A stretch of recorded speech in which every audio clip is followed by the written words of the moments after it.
నమస్తే. So Ambedkar statue దగ్గర BRS మహిళా నేతలు పెద్ద ఎత్తున ధర్నా చేస్తా ఉన్నారు.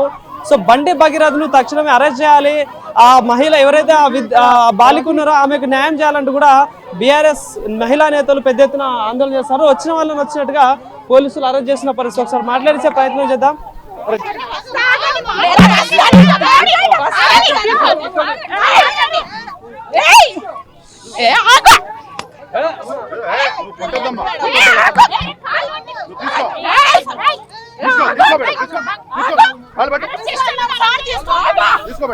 చూసుకోవచ్చు, అటు పోలీసులకి కావచ్చు బీఆర్ఎస్ పార్టీ మహిళా నేతలకు మధ్యలో ఆ తోపులాట అయితే జరుగుతూ ఉంది. లాక్కెళ్తున్న పరిస్థితి కనిపిస్తూ ఉంది. ఇద్దరి మధ్యలో పెద్ద ఎత్తున ఆందోళన అయితే కనిపిస్తూ ఉంది. సో చాలా ఘోరంగా లాక్కెళ్తున్న పరిస్థితి కూడా కనిపిస్తూ ఉంది. చూసుకోవచ్చు, ఇక్కడ ఆడ అమ్మాయిని ఆగం చేసిన వ్యక్తిని అరెస్ట్ చేయమంటే మమ్మల్ని అరెస్ట్ చేస్తా ఉన్నారు, చాలా అన్యాయం చేస్తా ఉన్నారు అని చెప్పేసి కూడా మహిళా నేతలు ఆరోపిస్తున్న మాట్లాడితే కనిపిస్తా ఉంది. సో ఒకసారి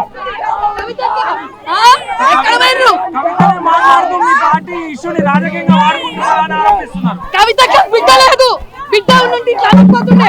ఈ రోజు తెలంగాణలో ఆడబిడ్డకైంది. అర్థమవుతుంది అమ్మా, తెలంగాణలో ఆడబిడ్డకు రక్షణ లేదు. తెలంగాణ తల్లి కాదు, తెలంగాణ దయ్యమామే. ఈ రోజు తెలంగాణకు దయ్యమైంది. అర్థమైందా? సీతకి అడిగింది, కొండకి ఎక్కడమైంది. బీజేపీలో లేరా?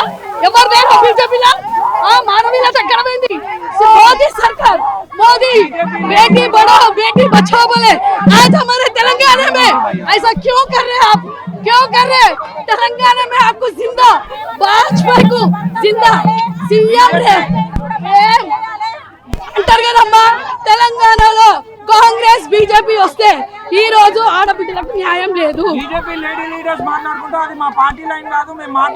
బీజేపీ వాళ్ళ ఇంట్లో ఇట్లానే మానభంగం అయితే ఊకుంటారా? కాంగ్రెస్ లో మానభంగం అయితే ఊకుంటారా? ఈ రోజు తెలంగాణ ఆడబిడ్డకు ఇట్లాంటిది అయ్యిందని మేము వచ్చినాం.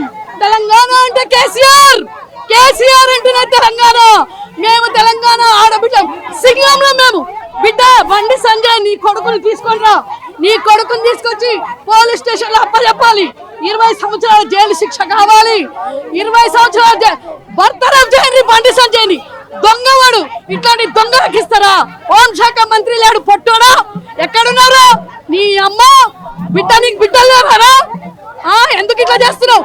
ఈ రోజు సాయంత్రం వరకు వాణ్ణి అరెస్ట్ చేసే వరకు వదిలిపెట్టాం. ఆ తల్లి సంక్షోభంలో ఉన్నది, ఆ తల్లి ఏడుస్తున్నది. ఆ తల్లికి న్యాయం అయ్యే వరకు వదిలిపెట్టాం. ఇదేనా? ఇందుకే తెచ్చుకున్నా తెలంగాణ. సో ఇది పరిస్థితి ఇక్కడ. సో మహిళా నేతలు తీవ్ర ఆగ్రహం అయితే వ్యక్తం చేస్తా ఉన్నారు. సో మహిళలను చూడకుండా కూడా ఎక్కడ అక్కడికి లాక్కెళ్తున్న పరిస్థితి కనిపిస్తుంది.